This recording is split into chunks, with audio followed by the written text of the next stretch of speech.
My name is Khloe Bennett. I'm 24 years old. And this is the story of how I lost my place in my own family, how my father stole my name for fraud, and how I ended up owning everything he built. I remember the exact moment my world cracked in half. I was standing just outside my dad's home office, my fingers resting on the edge of the wooden door frame, chipped and worn from years of wear. I hadn't meant to eavesdrop. I was just coming down for tea, maybe a moment of warmth in a house that had always felt like it ran cold toward me. But the second I heard his voice, I froze. "We can't afford both," Dad said. His voice wasn't angry or emotional. It was cold, measured, like he was discussing quarterly losses and not his daughter's lives. "Rachel gets priority. She has a future in-law, a path." My breath hitched. I waited, hoping my mother would protest. She did, sort of. "But we promised to support both of them," she said gently, her voice like a wilted flower. Dad didn't hesitate. "Rachel's got potential. Khloe just needs to be more realistic. She can stay at the bakery." That one line. That one damn line. Stay at the bakery. Like my dreams were disposable. Like the sweat and study and years of late nights working 2 jobs while pulling straight A's meant nothing. I was 21, and apparently I was a business decision they'd written off. I don't remember walking away. Just the feeling of rage and humiliation burning through my chest. My mother called after me as I ran down the stairs. Rachel, perfect Rachel, was there as always, descending the staircase like some golden deity. "Mom's making dinner," she said sweetly. "Will you stay?" I couldn't stop the bitter smile from spreading across my face. "I'm not feeling well," I lied, grabbing my coat. "I need some air." She tried to follow me. "Wait, Khloe, what's going on?" "Everything's perfect," I said with a venomous smile. "Just like you. Just like this family." Dad's voice thundered down the hall. "Khloe, come back here." I turned to face him. For the first time in my life, I didn't cower. "Why?" asked, voice sharp. "So you can tell me I'm not worth the same as Rachel. That I should settle for scraps because I'm not your little investment." His face tightened with fury. "You were eavesdropping." "Yes," I said. "And thank God I did." Mom tried to step in, but I cut her off. "I'm done." I looked at them all, the family who never really saw me. "I'm not coming back." And I didn't. I drove through the night with nowhere to go. No plan. Just fury. The roads blurred, my hands locked on the wheel until I finally stopped outside the one place that had ever felt like home, my Aunt Grace's old Victorian house. She opened the door before I knocked, as if she'd been expecting me.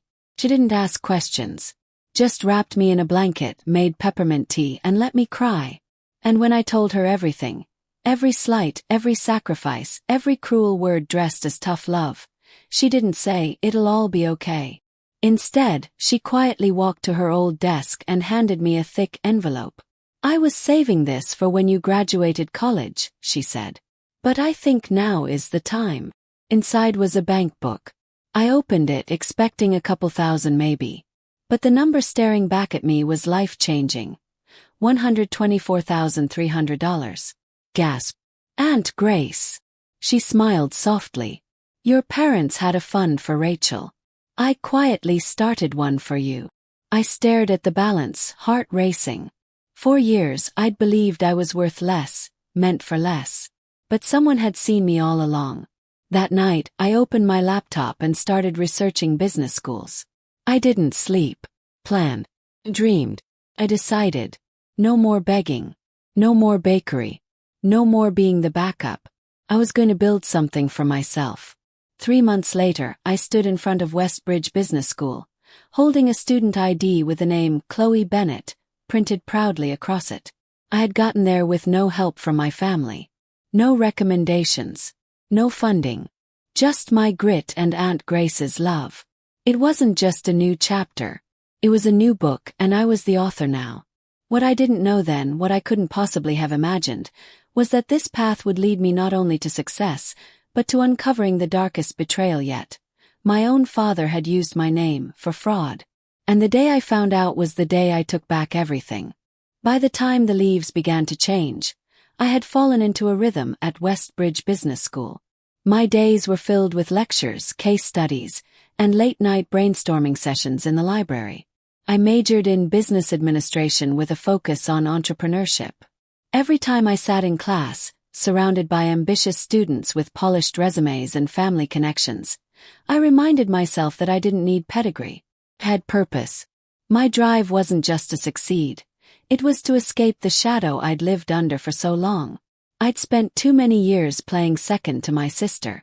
Now I was building something for myself. And that thought kept me going even when the work felt overwhelming. One cold evening, as I sat in the library reviewing marketing strategy notes, my phone started buzzing like a broken alarm. Texts came in, one after another, from people I hadn't spoken to in years. "Khloe, have you seen the news? Check the finance reports. Your sister's boyfriend is in deep trouble." My stomach sank. I tapped open the local news site. There it was. A photo of Jake Hamilton, Rachel's golden boy boyfriend, being escorted out of Hamilton and Company in handcuffs. The headline screamed across the page. "Major fraud scandal rocks region. Millions lost. Arrests begin."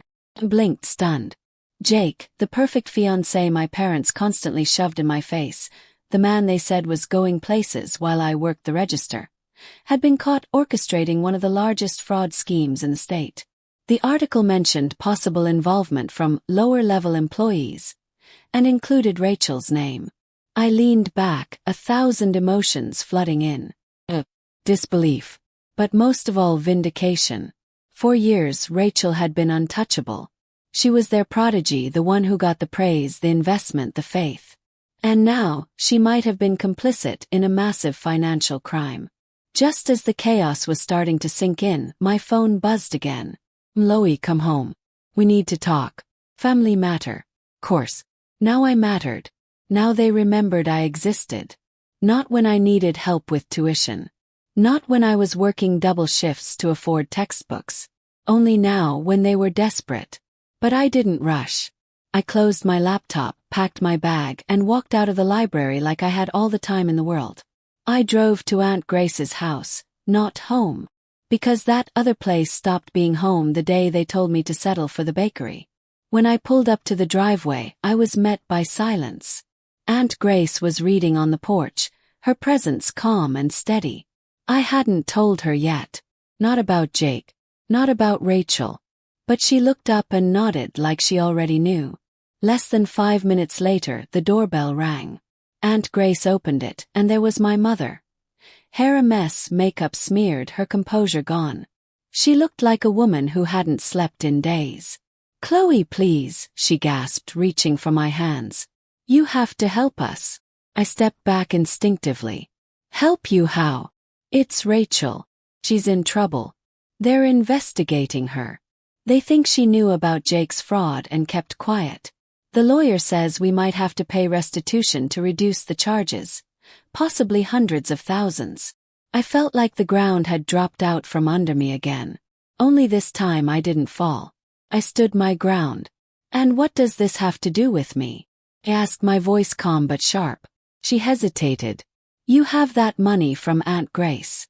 Maybe you could just lend it. Now. We'll pay it back."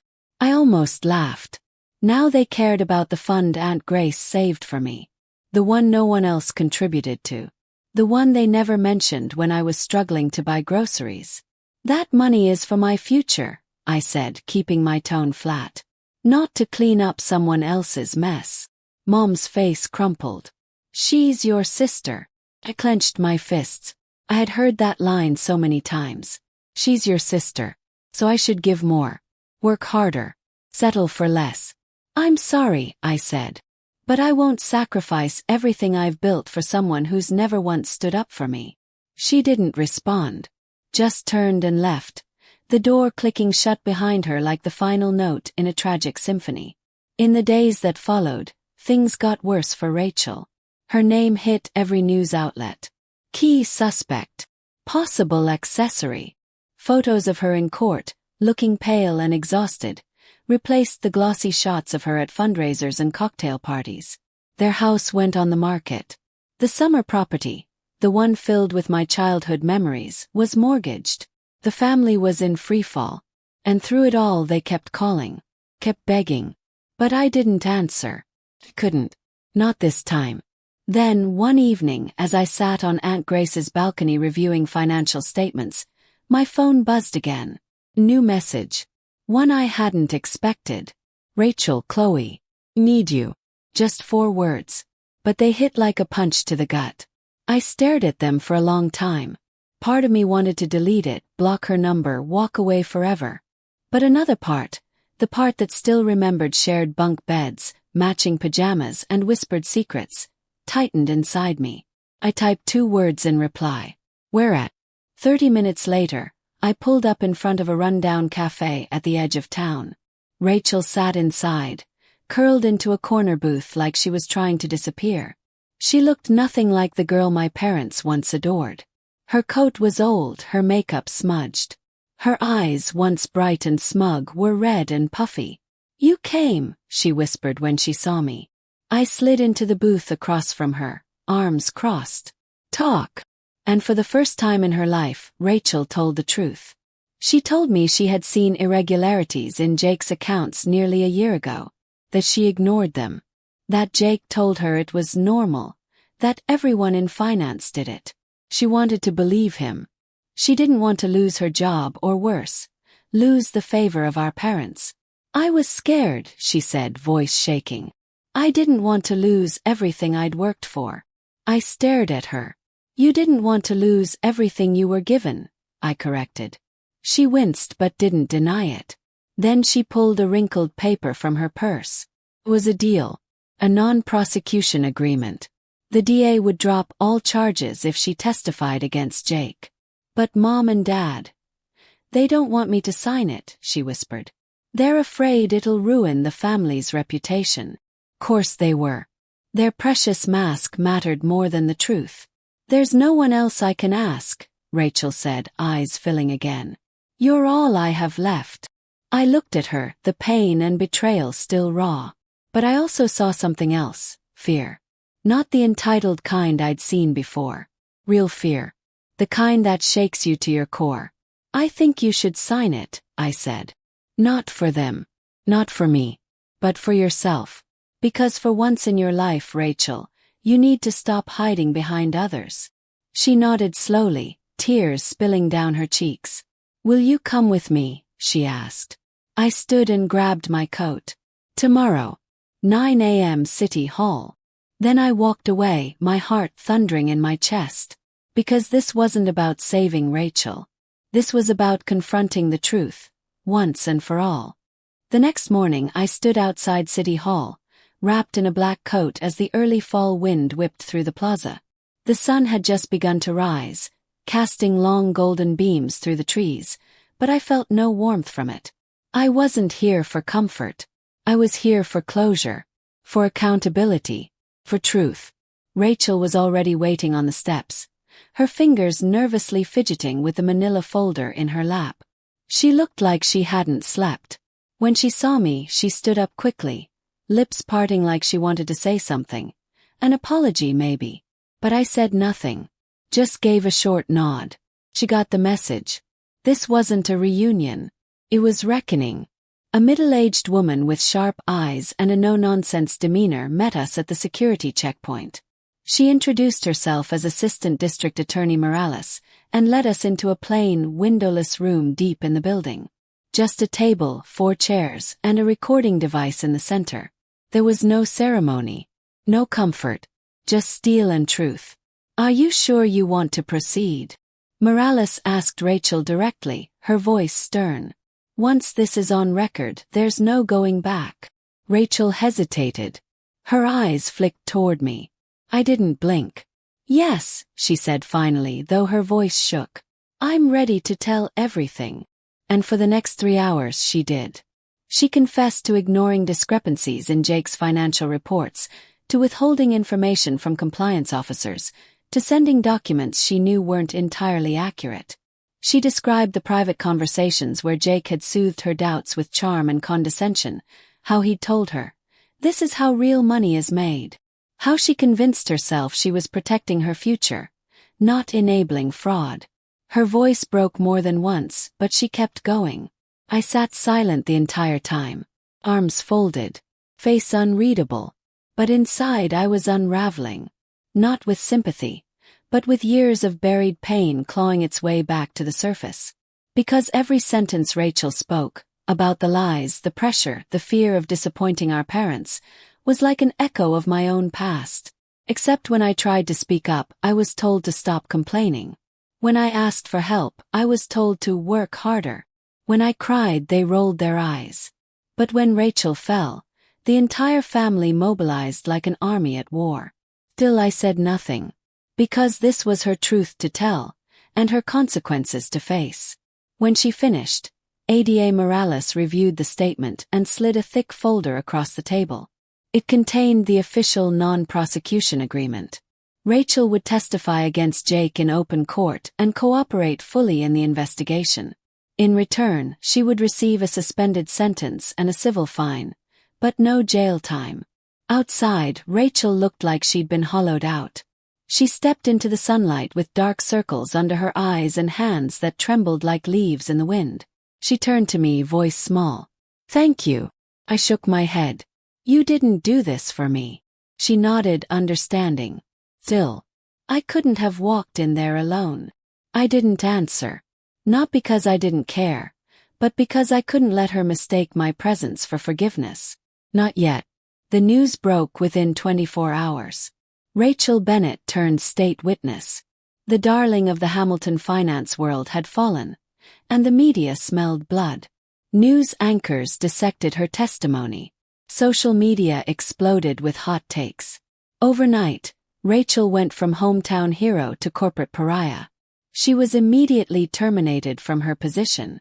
Her face, once featured in promotional brochures and gala invites, was now plastered across scandal headlines. The pity from our family evaporated, replaced with thinly veiled contempt. Mom called 3 times, sobbing. Dad sent a single text. "You've disgraced us." I didn't respond. Meanwhile, I buried myself in work. My internship at the Matthews Group had turned into something far more serious. I'd pitched a restaurant concept during a mock project that unexpectedly drew attention from one of the senior partners. A week later, I was offered a full-time position post-graduation. 2 weeks after that, they bumped me to a paid assistant manager role. I was 24 years old, running multi-location operations, drafting investor decks, and managing vendor logistics. It was the life I'd dreamed of, the one my father said I'd never reach. And I was just getting started. Then one day, an envelope arrived on my desk. Expensive paper. Aunt Grace's name on the return address. Inside were legal documents, and a handwritten letter.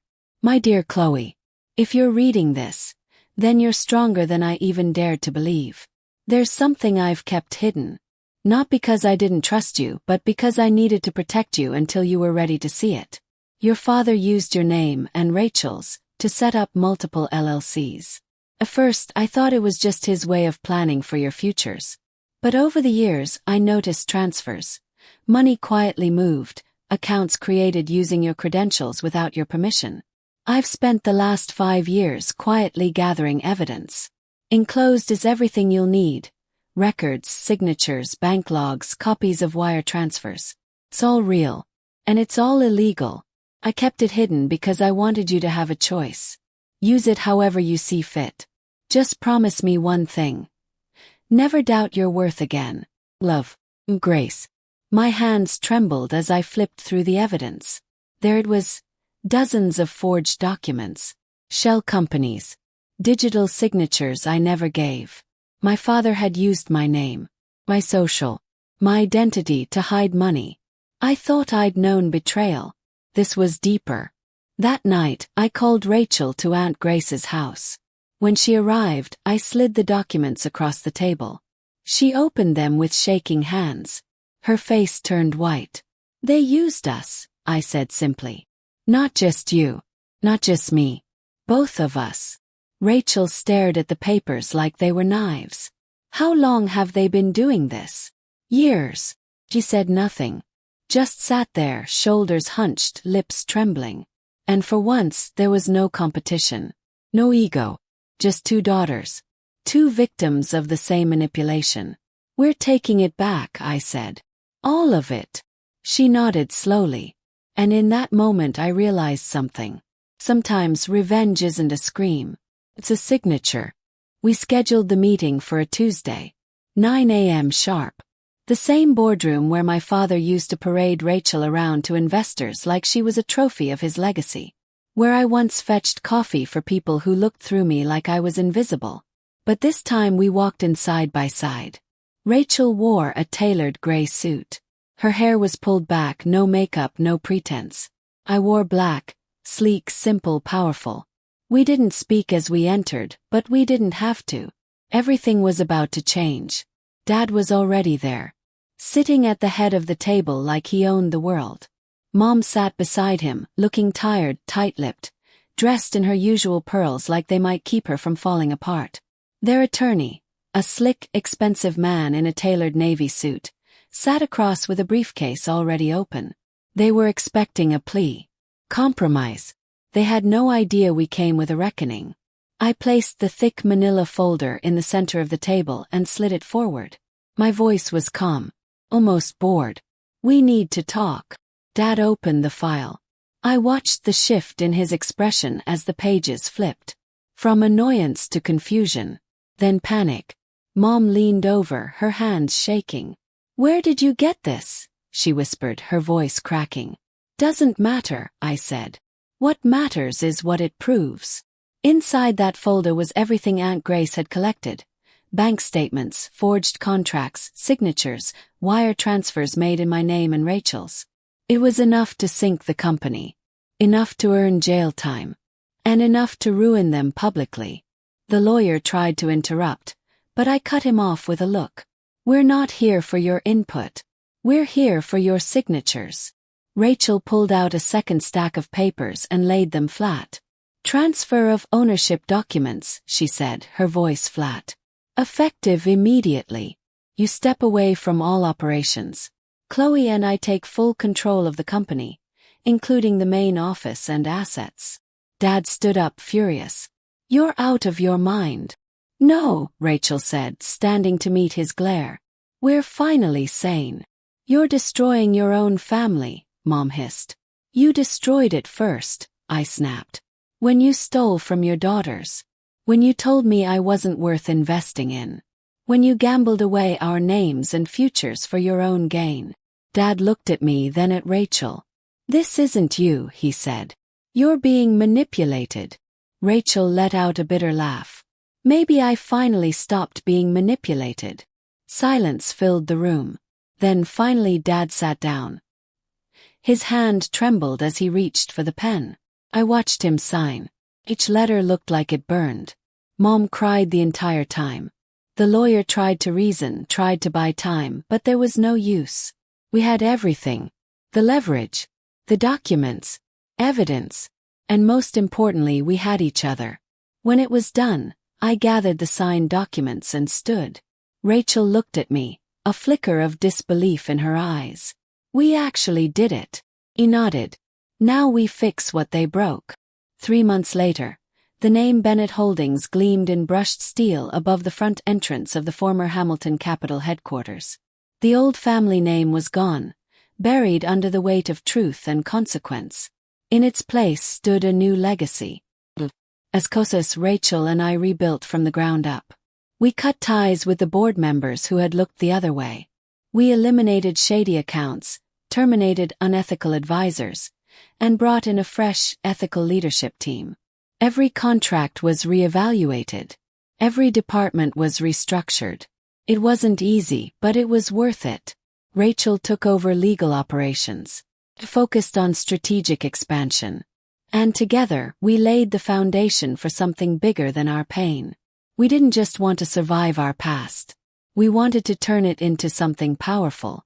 That's when I proposed The Haven. A restaurant chain that served more than food. It would be a place of refuge. Gathering, sharing, rebuilding. Warm lighting, sustainable ingredients, inclusive hiring. My vision. My heart. With backing from the Matthews Group and capital from Bennett Holdings, I launched the first location in Seattle, then Portland, then Denver. Within 6 months, we were running 5 restaurants and had signed a franchise deal for 3 more. Investors were calling. Articles were being written. People weren't just noticing, they were believing. One late evening, I sat by the window of our Chicago location, sipping coffee while the city lights sparkled like gold dust. Rachel came up beside me, a folder in hand.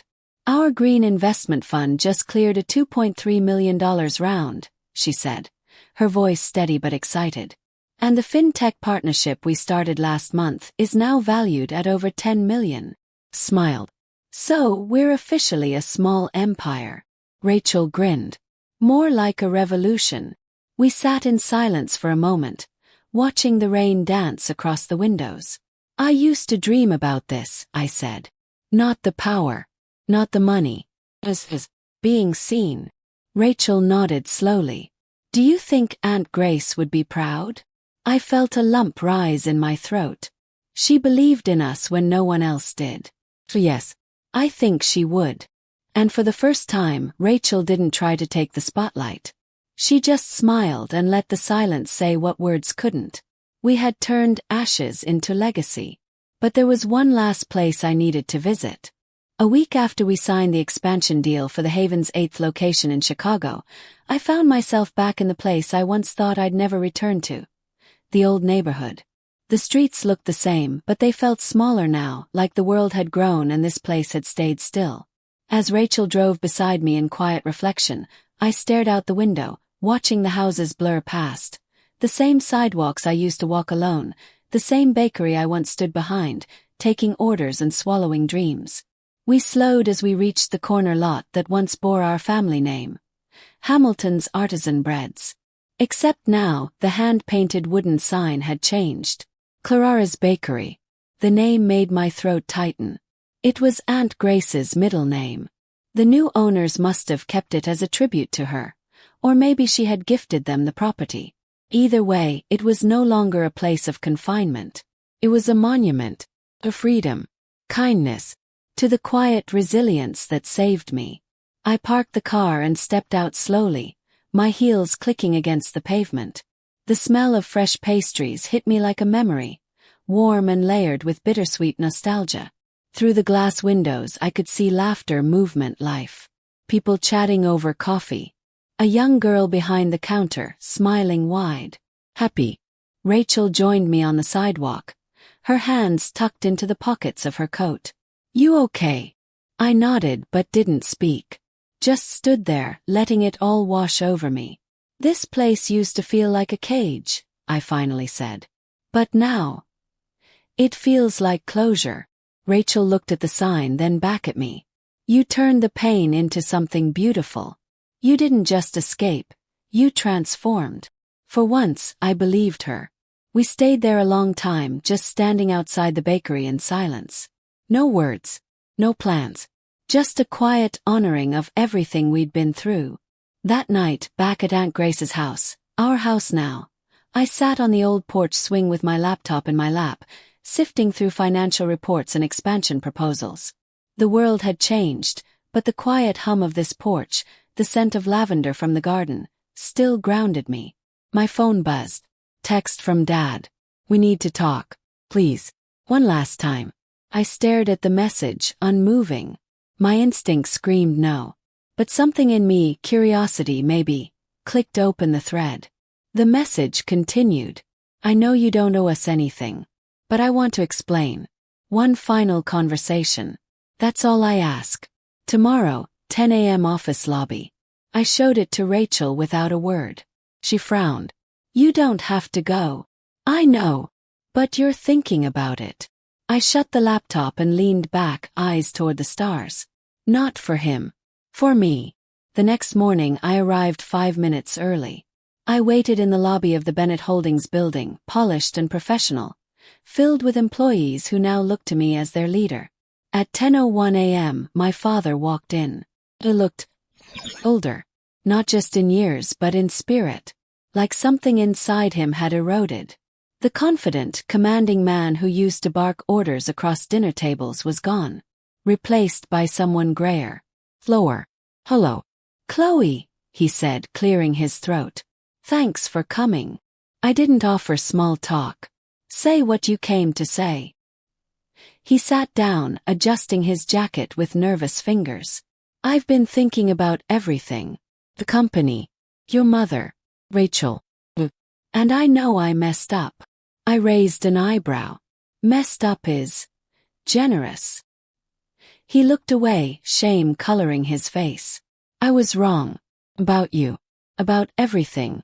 I thought I was protecting the family, building something that would outlast me. But I wasn't building. I was controlling. You used my name for fraud," I said flatly. "That's not a mistake. That's a crime." He winced but didn't argue. "I didn't expect you to fight back," he admitted. "You were always so quiet. So obedient." Gave a dry laugh. "You mistook survival for weakness." He looked at me, eyes glassy. "Do you hate me?" Pause. The question hung heavy in the air. "No," I said. "I don't hate you. But I don't trust you. And I don't owe you anything." He nodded slowly, accepting it. "Is there anything else?" Yes. He reached into his coat and pulled out a small envelope. "This was your grandfather's. He left it for you. I was supposed to give it to you on your 18th birthday. But I didn't." I took it cautiously and opened it. Inside was a letter, handwritten in ink that had faded with time. "My dearest Khloe, one day you'll understand that love doesn't come from praise, but from presence. I've watched you grow into someone strong, someone rare. No matter what others say, never forget, your worth was never up for debate. Build your own path. And walk it without apology. Grandpa Arthur." I read it 3 times. Then folded it carefully and placed it back in the envelope. "Thank you," I said quietly. "For this." My father stood. "If you ever want to talk, I'll let you know," I cut in. He gave a small nod and walked away, shoulders hunched under the weight of everything he'd lost. I stood in that lobby for a long time after he left. Not in pain, not in anger, but in peace. Because the girl they ignored, doubted, underestimated, she was gone. And in her place stood Khloe Bennett. Founder. Survivor. And she wasn't done yet. The months that followed were a whirlwind. Rachel and I weren't just repairing a broken company. We were building something bold, expansive, and deeply personal. Bennett Holdings became more than a business. It became a symbol. Declaration. A middle finger to everyone who had ever said we couldn't. Under our joint leadership, the company evolved into a multifaceted enterprise. We split operations between 3 major sectors: hospitality, green investment, and tech startups. Our restaurant chain, The Haven, opened its 10th location in just under a year. The Green Fund we launched supported sustainable agriculture and minority-owned farms. And our fintech platform, once a humble app prototype, was now being scouted by venture capitalists from both coasts. The media, once obsessed with Rachel's scandal, now shifted focus. From scandal to Silicon Valley, the Bennett sisters rewrite the rules. One headline read, "Another called us the fiercest comeback duo of the decade." But for me, the greatest victory wasn't in headlines or spreadsheets. It was in moments. Like the first time one of our interns, a young woman who reminded me of myself, stood in front of a boardroom and presented an idea with fire in her voice and zero fear in her eyes. Or when Rachel and I hosted a scholarship fundraiser in Aunt Grace's name and raised over $300,000 for underprivileged girls pursuing business education. That night, after the gala ended and the music faded, Rachel and I sat alone in the venue's garden courtyard, barefoot, champagne in hand. "She would have loved this," I said, looking up at the stars. Rachel nodded. "She was the first person who saw us." I thought about that a lot. How Aunt Grace never needed us to prove anything. She believed because she knew. Because she cared without conditions. "She didn't just save money," I said. "She saved us." Rachel blinked fast, wiping a tear before it could fall. She said, turning to me. I used to think I had everything. Khloe, the approval, the spotlight. But it was fake. All of it. The real stuff. I missed it entirely. Until I lost everything. I leaned my head back against the bench. You didn't lose everything. She looked at me. You still have me, I said.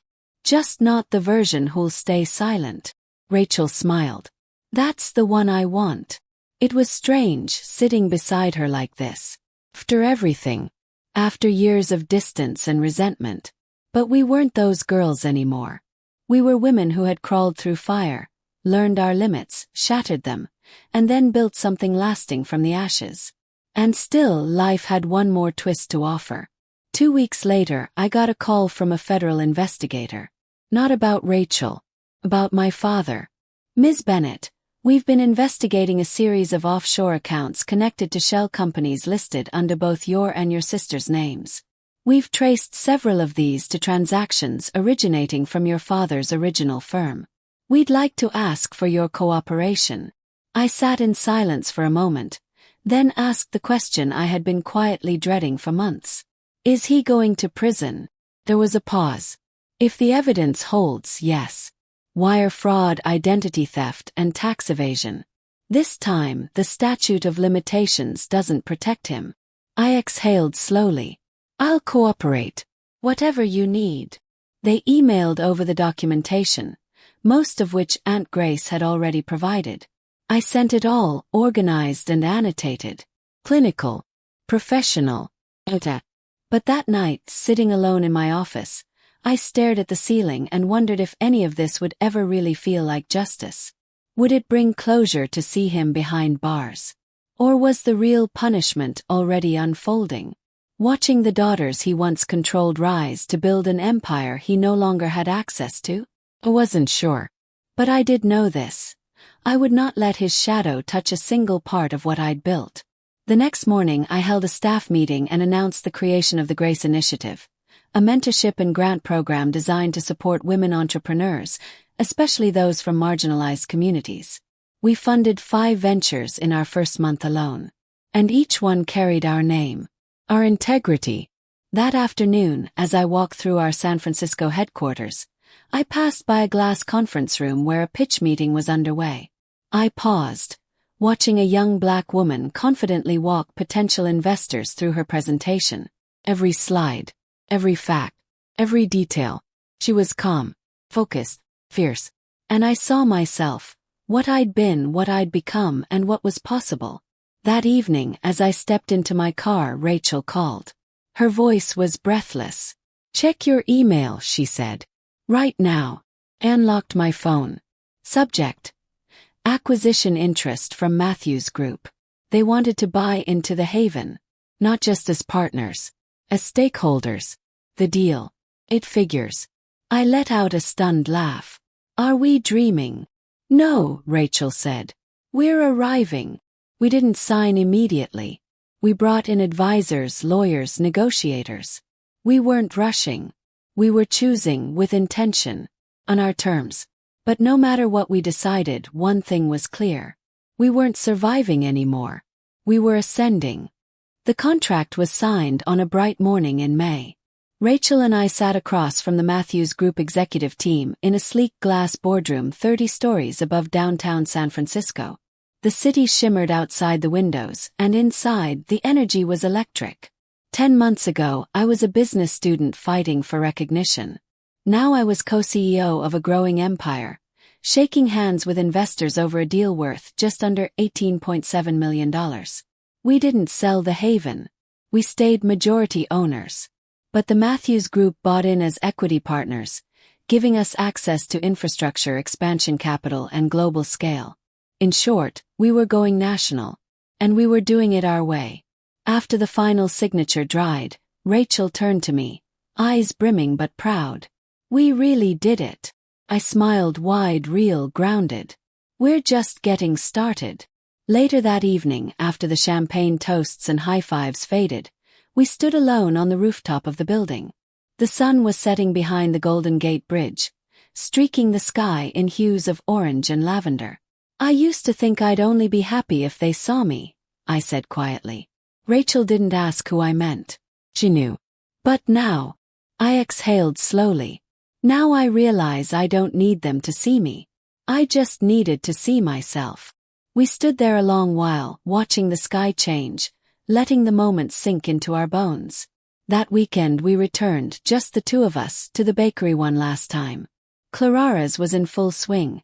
Lines out the door, laughter at the sidewalk tables, the smell of sugar and cinnamon thick in the air. The new owners welcomed us like family. They knew who we were, of course. Everyone did. But they didn't treat us like celebrities.